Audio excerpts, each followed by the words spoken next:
Hello, this is the Great Basin Fire Potential Briefing for Thursday, May 20th. And taking a look at our next slide, the impacts map. Quite a bit for today. A very strong cold front coming through. You can almost see that front between the green, cooler, showery weather, and even some mountain snows up above 7,000 or 8,000 feet, to the dry, breezy, and in some cases very windy weather further to the east and to the south.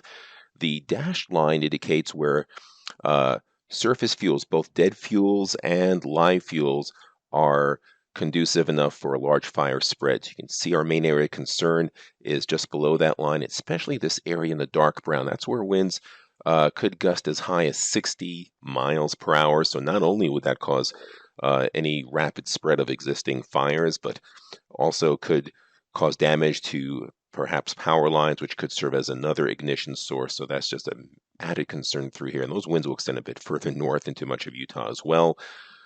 This front very slowly pushes to the east and a little bit to the south. You see that dashed line pushing a little bit further to the south, the winds also pushing to the east, and then eventually those winds pushing farther east and out of the area or to the far east by Saturday. So 3 windy days and in many parts of the air, but also cooler and showery across an increasingly larger portion of the Great Basin, especially western and northern areas. That is good news for them.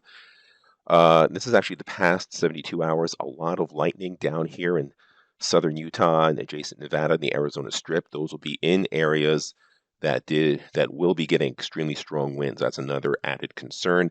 New fire starts in those areas as well also will be prone to wind. Did have some precipitation already in parts of Nevada, up in Idaho and western Wyoming.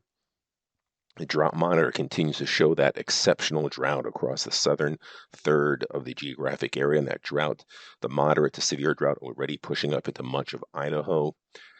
100-hour fuels, you can see them at midsummer levels here across southern Nevada, the Arizona Strip, and southwest Utah, where we will see those winds.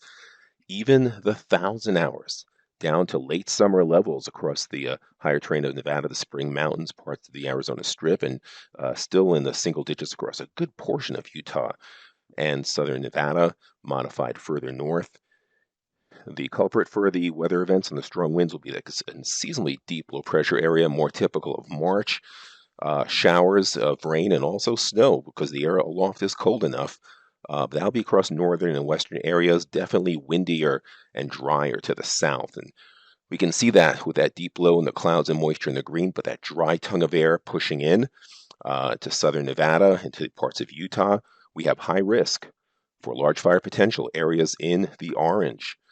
The humidity down there dry, single digits. The winds extremely strong. The purple to oranges indicate 30 to 40 mile per hour winds, and the brown indicates wind gusts of up to 60 miles per hour. So definitely concern there. Low pressure, very slow to move on Friday. Still have high risk shifting just a bit further eastwards into Utah and the Arizona Strip and the southern areas where the humidity on the right-hand side still low.